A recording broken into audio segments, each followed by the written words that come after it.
الحمد لله نحمده ونستعينه ونستغفره ونؤمن به ونتوكل عليه ونعوذ بالله من شرور أنفسنا ومن سيئات أعمالنا من يهده الله فلا مضل له ومن يضلله فلا هادي له وأشهد أن لا إله إلا الله وحده لا شريك له وأشهد أن سيدنا وسندنا ونبينا ومولانا محمدا عبده ورسوله صلی اللہ تعالی علیہ وعلی آلہ واصحابہ وبارک وسلم تسلیما کثیرا اما بعد فاعوذ باللہ من الشیطان الرجیم بسم اللہ الرحمن الرحیم ویل للمطففین الذین اذا اکتالوا علی الناس یستوفون واذا کالوهم او وزنوهم یخسرون الا یظن اولئک انهم مبعوثون لیوم عظیم یوم یقوم الناس لرب العالمین صدق اللہ العظیم۔ حاضرین محترم، قرآن مجید کی چند آیات ہیں سورہ مطففین کی، جن کی تلاوت میں نے کی ہے۔ دعا فرمائیے اللہ تعالیٰ بات کو صحیح طریقے پر کہنے کی، سننے کی، سمجھنے کی اور اس پر عمل کرنے کی توفیق عطا فرمائے۔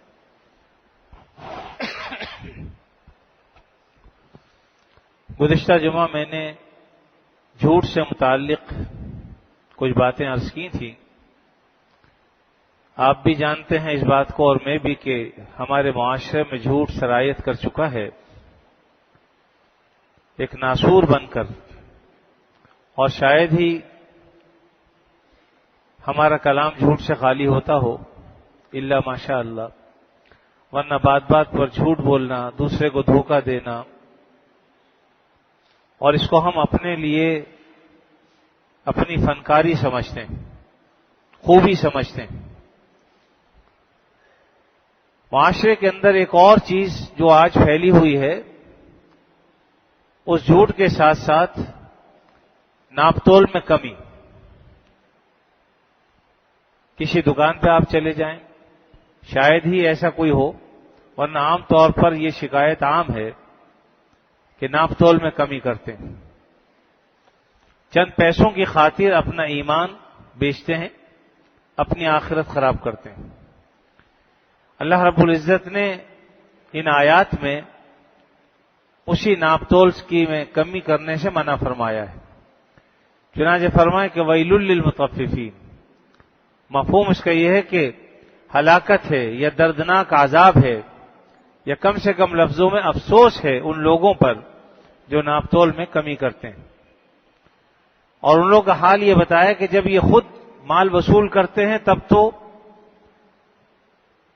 پائی پائی کا حساب کرتے ہیں، پورا پورا تول لیتے ہیں، لیکن جب یہ خود لوگوں کو دیتے ہیں اس وقت پھر ڈنڈی مارتے ہیں، کمی کرتے ہیں۔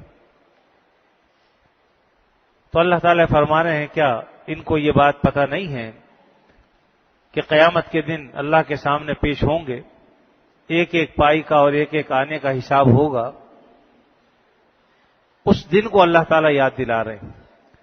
ایک مسلمان کے لیے تو آخرت سے بڑھ کر کوئی دن ہو ہی نہیں سکتا، اس لیے کہ انسان کا کچا چٹھا سارا کا سارا وہاں کھول دیا جائے گا۔ یہاں ہم نے جو کچھ بھی کیا آخرت میں سامنے آ جائے گا۔ یوم یقوم الناس لرب العالمین، جس دن اللہ رب العزت کے سامنے لوگ کھڑے ہوں گے، اس دن سارا معاملہ سامنے آ جائے گا۔ بہرحال اس ناپ تول میں کمی سے منع فرمایا ہے اللہ رب العزت نے، اور اس کے لیے لفظ استعمال فرمایا مطففین۔ یہ تطفیف کا جو لفظ ہے صرف ناپ تول میں کمی کے لیے استعمال نہیں ہوتا، بلکہ عربی زبان میں بڑی وسعت ہے۔ ہر وہ چیز جو ہمارے ذمے ہو ادا کرنا، اور اس ادائیگی کو ہم ذمہ داری کے ساتھ پورا نہ کریں، اس حق کو پورا نہ دیں، یہ تطفیف میں شامل۔ حتیٰ کہ عبادات میں اللہ تعالیٰ کے حقوق کو صحیح طریقے پر ہم ادا نہ کریں، ان حقوق میں ڈنڈی ماریں، وہ بھی تطفیف میں داخل۔ چنانچہ حضرت عبداللہ بن مسعود رضی اللہ تعالیٰ عنہ غالباً ایک موقع پر جب تشریف لے جا رہے تھے تو انہوں نے ایک شخص کو دیکھا کہ وہ نماز پڑھ رہا ہے، لیکن نماز اس طرح سے پڑھ رہا ہے کہ نہ قیام درست، نہ قومہ درست، نہ رکوع اور سجدے، یعنی اس میں کمی بیشی کر رہا ہے۔ ہمارے ہاں عام طور پر آپ نے بھی اس کا مشاہدہ بارہا کیا ہوگا، بعض لوگ اتنی تیزی سے نماز پڑھتے ہیں کہ 4 رکعتیں ان کی اتنی جلدی ہو جاتی ہیں کہ بعض لوگوں کی 1 رکعت بھی پوری نہیں ہوتی۔ اس میں حال خاص طور پر 4 جگہوں پر زیادہ خراب ہوتا ہے کہ رکوع میں گئے، ابھی پورے طور پر صحیح طریقے پر ان کے اعضاء جو ہے وہ صحیح اپنی جگہ پر آئے بھی نہیں کہ فوراً قومے میں آ گئے، اور قومے میں بھی پورے طور پہ ابھی کھڑے نہیں ہوئے کہ سجدے میں چلے گئے، اور سجدے میں ابھی بس انہوں نے اپنی پیشانی شاید ٹکائی ہی تھی کہ فوراً اٹھ کے بیٹھ گئے، اور پورے طور پر ابھی اٹھ کے بیٹھے نہیں تھے کہ دوسرے سجدے میں چلے گئے۔ تو وہ صورت ہوتی ہے کہ تو چل میں آیا۔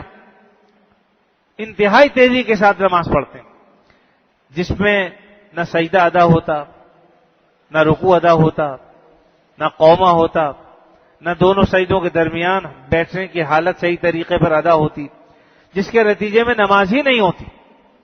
بہرحال عبداللہ بن مسعود رضی اللہ تعالیٰ عنہ جب ان کو یہ دیکھا کہ ان کی نماز میں کمی ہے تو فرمایا کہ تم نے تطفیف کی، یعنی ناپ تول میں جس طرح کمی کرتے ہیں یہاں پر تم نے اللہ کا حق صحیح طریقے پر ادا نہیں کیا، یہ بھی گویا اس میں داخل۔ تو یہ لفظ مطففین یا تطفیف کا جو لفظ ہے یہ بڑا وسیع ہے اور بہت سارے مفہوم میں داخل۔ اللہ تعالیٰ نے پہلے ایک ایک برائی کے لیے ایک ایک نبی کو بھیجا ختم کرنے کے لیے۔ بعض قوموں میں بدکاری عام تھی، حضرت لوط علیہ السلام کو جن قوم کی طرف بھیجا۔ اسی طریقے سے بعض لوگوں میں ناپ میں کمی تول میں ناپ میں کمی بیشی کیا کرتے تھے تو حضرت شعیب علیہ السلام کو بھیجا۔ یعنی بت پرستی تو عام تھی ہی، کفر و شرک تو وہ کرتے ہی تھے، لیکن اس کے ساتھ ساتھ ایک گناہ یہ وہ بھی کیا کرتے تھے کہ ناپ تول میں کمی، لوگوں کو کم تول کر دیا کرتے تھے، ماپ میں کمی کیا کرتے تھے، اور اس کے ساتھ ساتھ راستے میں لوگوں کو ڈرایا بھی کرتے تھے۔ کوئی بیچارہ مسافر جا رہا اس کو ڈرا دیا، اس کا مال لوٹ لیا، یہ کام بھی کرتے تھے۔ پہلا حضرت شعیب علیہ السلام کو اس قوم کی طرف بھیجا، قوم نے جس طرح سے نبیوں کو جھٹلاتے ہیں انہیں بھی جھٹلایا، تو اللہ رب العزت نے پھر ان پر عذاب بھیجنے کا فیصلہ فرمایا۔ 3 دن تک سخت گرمی رہی، ایسی گرمی کہ گویا کہ آسمان سے انگارے برس رہے ہیں، لوگ پریشان ہو گئے، اور 3 دن کے بعد پھر اللہ تعالیٰ نے بادل کا ایک ٹکڑا بھیجا، اور اس بادل میں سے ٹھنڈی ٹھنڈی ہوائیں آ رہی تھی، تو جو لوگ گرمی کے ستائے ہوئے تھے سارے کے سارے وہ خوش ہو گئے اور اس بادل کے ٹکڑے کے نیچے جمع ہو گئے۔ جب ساری قوم اس کے نیچے جمع ہو گئی، اللہ تعالیٰ نے اس بادل کے ٹکڑوں سے انگارے برسا دیے اور ساری قوم کو تباہ و برباد کر دیا۔ تو بہرحال مقصد یہ کہ اس جرم پر اللہ تعالیٰ نے پوری قوم کو ہلاک کر دیا۔ ہم ذرا اپنا جائزہ لیں، آج کون سی خرابی ایسی ہے جو ہم میں موجود نہیں ہے؟ جھوٹ ہم بول رہے ہیں، دھوکہ ہم دیتے ہیں، اور ملاوٹ ہم کرتے ہیں، اسی طریقے سے ناپ تول میں کمی کا شکار ہم ہیں، اور بے حیائی ہم پھیلا رہے ہیں بلکہ اس کا حصہ بن رہے ہیں۔ اسی طریقے سے بدکاری اور زناکاری کا یہ عذاب آج ہم میں موجود ہے، اور اسی طریقے سے آپ دیکھ لیجئے کہ عورتیں مردوں کی شکل اور مرد عورتوں کی شکل اختیار کر رہے ہیں۔ یعنی کون سا گناہ ایسا ہے جو ہم چھوڑے ہوئے ہیں؟ آج سارے ہی گناہ ہم نے اپنے اوپر لیے ہوئے۔ بے حسی کا ایک عذاب الگ ہے۔ تو ضرورت اس بات کی ہے کہ ہم اپنا جائزہ لیں۔ اللہ تعالیٰ نے قرآن مجید میں فرمایا کہ وَلَقَدْ يَسَّرْنَا الْقُرْآنَ لِلذِّكْرِ فَهَلْ مِن مُدَّكِرٍ، ہم نے قرآن مجید کو آسان کیا ہے نصیحت حاصل کرنے کے لیے۔ اور یہ نصیحت کیسے حاصل ہوتی ہے؟ کہ پچھلی قوموں کے واقعات کو پڑھا جائے، دیکھا جائے، اور پھر یہ سوچیں کہ کہیں جن وجوہ کی بنا پر ان کو تباہ کیا گیا، ایسا تو نہیں ہے کہ وہ وجوہ ہم میں ہوں، ان کاموں میں ہم مبتلا ہوں، تو خدا نے کرے ایسا نہ ہو کہ ہم تباہ کر دیے جائیں۔ تو نصیحت حاصل کرنے کے لیے قرآن مجید کو آسان کیا ہے، ورنہ ہر آدمی کا کام نہیں ہے کہ قرآن مجید پڑھ کے اس کے معنی کو سمجھ سکے. لیکن واقعات ایک ایسی چیز ہوتی ہیں کہ اس میں کوئی علمی بات نہیں ہوتی. عام طور پر واقعات ہوتے ہیں پچھلی قوموں کے جس سے عبرت حاصل کی جا سکتی ہے. اس لیے اللہ نے فرمایا کہ وَلَقَدْ يَسَّرْنَا الْقُرْآنَ لِلذِّكْرِ فَهَلْ مِن مُدَّكِرٍ. تو قرآن مجید سے نصیحت حاصل کریں, پچھلی قوموں کے واقعات پڑھیں. کہیں فرمایا قُلْ سِیرُوا فِی الْأَرْضِ فَانظُرُوا کَیْفَ کَانَ عَاقِبَةُ الْمُکَذِّبِینَ. ذرا زمین میں گھوم پھر کر دیکھو کہ ہم نے جھوٹے لوگوں کے ساتھ کیا کیا, جنہوں نے نبیوں کو جھٹلایا, جنہوں نے اللہ اور اس کے رسول کو جھٹلایا, آخرت کو جھٹلایا. ہم نے ان کا انجام کیا کیا, کس انجام سے دو چار ہوئے, تباہ و برباد ہو گئے. چونکہ قرآن مجید جب نازل ہو رہا تھا تو ان لوگوں پر نازل ہو رہا تھا جو ان علاقوں سے گزرتے تھے جہاں معذب قومیں رہا کرتی تھی. شام کا سفر کر رہے ہیں, کہیں مصر کا تو کہیں لبنان کا تو کہیں جا رہے ہیں, تو وہ بستیاں ان کے راستوں میں آتی تھی. اس لیے اللہ تعالیٰ نے فرمایا کہ تم گھومو پھرو اور دیکھو کہ تم سے پہلے جو قومیں تھیں انہوں نے جب اپنے نبیوں کو جھٹلایا تو ہم نے کیا کام کیا. اور یہ انسان ناپ میں کمی بیشی کیوں کرتا ہے؟ چند پیسے حاصل کرنے کے لیے, اس لیے کہ ہمیں کچھ پیسے حاصل ہو جائے, لیکن یہ پیسے حاصل نہیں ہوتے. اللہ تعالیٰ نے قرآن مجید میں اس لیے فرمایا کہ وَكُنَّا نَحْنُ الْوَارِثِينَ. تم نے تو یہ سمجھا تھا کہ اس مال و دولت کے مالک ہم ہوں گے, ہماری اولادیں اس کی وارث ہوگی, لیکن جب اللہ نے انہیں تباہ کر دیا لَمْ تُسْكَم مِّن بَعْدِهِمْ إِلَّا قَلِيلًا وَكُنَّا نَحْنُ الْوَارِثِينَ. وارث تو ہم ہوگا ان تمام چیزوں کے, تمہیں تو کچھ بھی ہاتھ میں نہیں آیا. تو انسان لالچ میں مال و دولت کے یہ سب کام کرتا ہے, لیکن ہاتھ میں اس کے کچھ نہیں آتا. آج بھی یہی معاملات ہیں, ہم ناجائز طریقے سے دولت کو جمع کرتے ہیں اور کوئی دوسرا آ کر ہماری دولت کو چھین کر لے جاتا ہے مختلف طریقوں سے. تو میرے عزیزو, بات یہ ہے کہ ہمیں اپنا جائزہ لینا چاہیے, جائزہ لیتے رہنا چاہیے, بلکہ بار بار, کہ خدا نہ کرے کسی برے عمل میں ہم مبتلا تو نہیں ہیں. کیونکہ قرآن مجید میں اللہ تعالیٰ فرماتے ہیں ما اصابکم من مصیبت فبما کسبت ایدیکم ویعفو عن کثیر. تمہیں جو کچھ بھی مصیبت پہنچتی ہے وہ تمہارے اپنے ہاتھوں کا کیا دھرا ہے. ویعفو عن کثیر, اور اکثر تو اللہ معاف فرما دیتے ہیں. یعنی کسی پر پکڑ فرماتے ہیں, ایسا نہیں ہے کہ تمام باتوں پر پکڑ فرما لیں. کیونکہ قرآن فرما وَلَوْ يُؤَاخِذُ اللَّهُ النَّاسَ بِمَا كَسَبُوا. اگر اللہ تعالیٰ لوگ جو کچھ کرتے ہیں اس پر پکڑ فرمانے لگیں تو دنیا میں کوئی جاندار باقی نہ بچے. اسے اللہ تعالیٰ پکڑ نہیں فرماتے, عام طور پر اللہ تعالیٰ معاف فرماتے رہتے ہیں. اسی کو فرما رہے وَيَعْفُو عَن كَثِيرٍ, اللہ تعالیٰ اکثر تو معاف کر دیتے ہیں. ہاں کہیں کبھی عبرت کے لیے پکڑ فرما لیتے ہیں. بعض لوگ کہتے ہیں کہ صاحب ہم تو بڑی دیانتداری سے کام کرتے ہیں, جھوٹ بھی نہیں بولتے, زکوٰۃ بھی دیتے ہیں, پھر بھی ہماری دکان پر ڈاکو آ گئے, لوٹ کر لے گئے.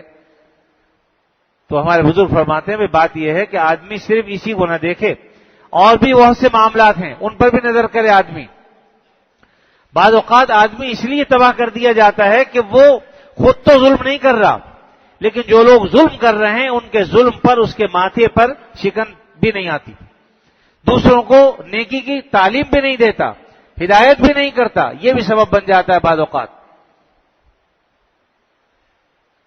چونکہ قرآن مجید میں خود اللہ نے فرمایا وَاتَّقُوا فِتْنَةً لَا تُصِيبَنَّ الَّذِينَ ظَلَمُوا مِنكُمْ خَاصَّةً, کہ تم اس مصیبت سے ڈرو جو خاص ظالموں پر ہی نہیں آئے گی, بلکہ اس میں وہ لوگ بھی پیچھے جائیں گے جنہوں نے ظلم نہیں کیا, لیکن چونکہ ظالموں کو دیکھ کر کبھی وہ چیب جبی بھی نہ ہوئے, ان کے ماتھے پر شکن بھی نہیں آئے, انہیں کبھی تکلیف ہی نہیں ہوئی, کبھی انہوں نے ان کو صحیح راستے کی طرف بلایا ہی نہیں.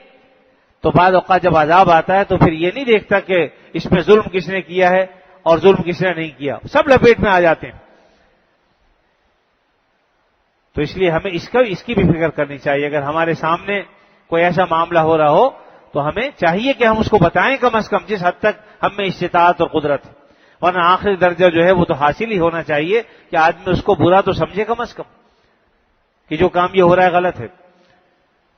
تو بہرحال تطفیف کے معنی جو ہیں وہ بڑے, اس میں اپنے معنی کے اندر بڑا مفہوم بڑا وسیع رکھتا ہے, اور اس میں ہمارے بزرگوں نے بہت سی باتیں شامل کی ہیں کہ یہ بھی اس میں شامل ہے.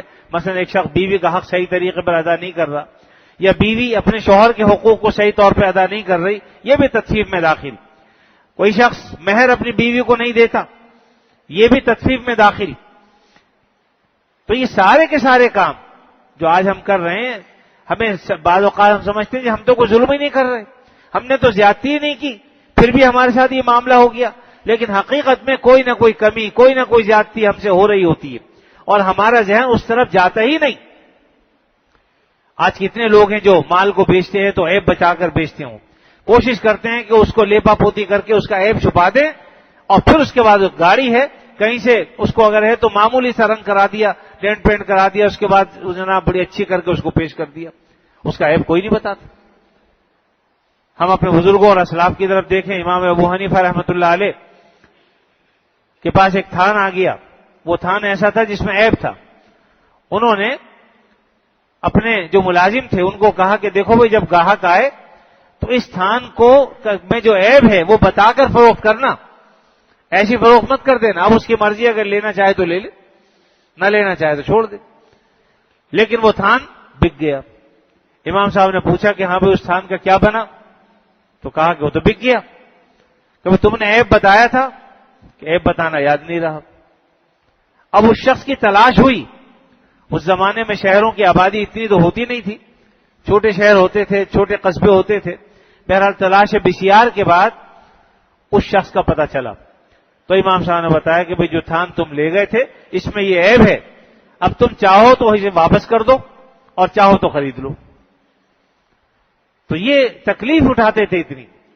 تو لازمی بات ہے کہ یہ شریعت ہے ہماری، اور اس شریعت نے ہمیں سکھایا کہ اگر کسی چیز میں کوئی عیب ہے تو اس کو چھپاؤ مت، بتا کر، بیان کر کے. بعض لوگ کہتے ہیں کہ صاحب ہم تو خود ملاوٹ نہیں کرتے، لیکن ہمارے پاس جہاں سے مال آتا ہے وہ ملاوٹ کر کے بیچتے ہیں. تو بھائی اس میں بھی شریعت نے راستہ ہی بتایا ہے کہ تم یہ مت کہو کہ بھئی یہ خالص مال ہے، اس کو بتا دو کہ بھئی یہ چونکہ پیچھے سے جو آ رہا ہے، اب جس طریقے سے یہ آ رہا ہے اس میں جتنی ملاوٹ ہے اگر پتہ ہے تو بتا دو، ورنہ بتا دو بھئی تمہارے سامنے ہے جو کچھ بھی ہے. لیکن کچھ نہ کچھ ان کو بتاؤ، اور اگر پتہ نہیں ہے تو انشاءاللہ پھر آپ گنہگار ہیں بھی نہیں.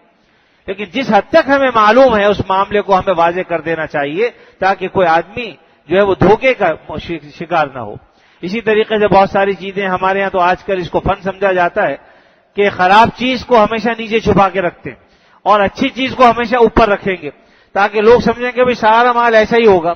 لیکن جب دیتے ہیں تو وہ دیں گے نیچے سے جتنا کچرا مال ہے تاکہ وہ چلا جائے. آج عام طور پر ایسا ہوتا ہے. لیکن نبی کریم صلی اللہ علیہ وسلم کا ہمیں عمل ملتا ہے کہ آپ تشریف لے گئے ایک بازار میں، آپ نے دیکھا کہ ایک شخص گندم بیچ رہا ہے، اور اوپر جو گندم ہے بہت اچھی گندم ہے. آپ نے اس گندم میں اپنا ہاتھ ڈالا نیچے تک اور دیکھا تو اندر کچھ گیلی تھی. آپ نے فرمایا کہ تم نے ایسا کیوں کیا؟ تو کہا کہ یہ گندم بارش میں بھیگ گئی تھی، اس لیے اس کو میں نے نیچے کر دیا اور جو خشک تھی اس کو اوپر کر دیا. فرمایا کہ تمہیں اس کے برعکس کرنا چاہیے تھا کہ جو اچھی گندم تھی اس کو نیچے کرتے اور جو بھیگ گئی تھی اسے اوپر رکھتے یا ایک سائڈ پر رکھتے تاکہ پتہ چل جاتا خریدنے والے کو کہ یہ گیلی. اور پھر آپ نے فرمایا کہ من غش فلیس منا، جس نے ملاوٹ کی وہ ہم میں سے نہیں. آپ اس سے اندازہ لگا لیجئے کہ یعنی ہم میں سے نہ ہونے کا مطلب ہے کہ ہم مسلمانوں میں سے نہیں. تو آپ صلی اللہ علیہ وسلم نے اس کی بھی ہمیں تعلیم دی، ایک ایک چیز بتائی. اب کون سا عمل ایسا ہے جو آپ نے ہمیں نہیں بتایا؟ لیکن آج آپ دیکھ لیجئے تمام چیزوں کے اندر یہ معاملہ ہے. گوشت خریدنے چلے جائیں تو پتہ چلا کہ صاحب وہاں پر گوشت بھی ایسا ہی مل رہا ہے 2 نمبر. بچھیا کا مانگتے ہیں، بچڑے کا دے دیتے ہیں، اور اس کے لیے باقاعدہ دھوکہ دیتے ہیں. باقاعدہ ایک تو یہ ہے نا کہ بھئی صاف ہے کہ بھئی بچڑے کا ہے کوئی بات نہیں، خریدنے والے خریدتے ہیں، کوئی ایسا تو نہیں کہ حرام جانور تو نہیں ہے، قربانی بھی تو آخر کرتے ہی ہیں اس کی. تو گوشت کھانے میں کیا اور ہے وہ بچڑے کا، بچے سمجھ کے کھا رہے ہیں. تو اس کو صاف واضح طور پر جو بھی ہے وہ بتاؤ کہ بچڑا ہے، لیکن اس کو بھی جھوٹ بول کر اپنے رزق کو حرام کرتے ہیں. تو یاد رکھیے کہ یہ وہ چیزیں ہیں کہ اس پر بعض اوقات اللہ کا عذاب آ جاتا ہے، کیونکہ معاشرے میں جب برائی پھیل جاتی ہے اور کوئی اس کو روکنے والا بھی نہ ہو، کہنے والا بھی نہ ہو، تو عذاب عام میں سب لوگ گرفتار ہو جاتے ہیں. کھول دو. عذاب عام میں گرفتار ہو جاتے ہیں. اس لیے اس کا اہتمام کرنا چاہیے کہ ہم کسی کو تکلیف نہ پہنچائیں، کسی کو تکلیف نہ دیں، جھوٹ نہ بولیں، ملاوٹ نہ کریں. اور اگر کوئی عیب ہے کسی چیز میں تو اس عیب کو بتا دیں، تاکہ جو لینے والا ہے اس کی مرضی ہے، اب اس عیب کے ساتھ اگر وہ لینا چاہتا ہے تو ٹھیک ہے لے لے، نہیں تو پھر چھوڑ۔ تو بہرحال یہ آیت جو میں نے تلاوت کی تھی، اس میں اللہ رب العزت نے اسی چیز سے منع فرمایا کہ ویل للمطففین الذین اذا اکتالوا علی الناس یستوفون واذا کالوہم او وزنوہم یخسرون۔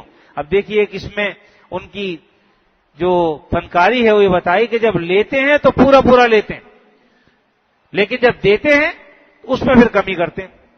ناپ تول میں یہ دوہرا معیار، خود لیتے ہیں تو پورا پورا لیں گے کیونکہ انہیں سب کچھ پتا ہے، لیکن جب دوسروں کو دیں گے اس میں ڈنڈی مارتے ہیں۔ تو بنیادی طور پر اس کے معنی یہ ہوگا کہ کسی دوسرے کے حق میں کمی کرنا یہ تطفیف کہلاتا ہے۔ جو چیز اس کو دینی چاہیے تھی وہ ہم نے نہیں دی، جس مقدار میں دینی چاہیے تھی وہ مقدار نہیں دی، تو یہ سب تطفیف میں داخل ہے۔ اس لیے اس سے گریز کرنا چاہیے، بچنا چاہیے۔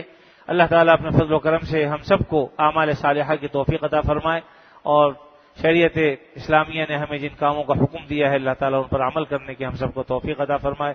وآخر دعوانا الحمدللہ رب العالمین۔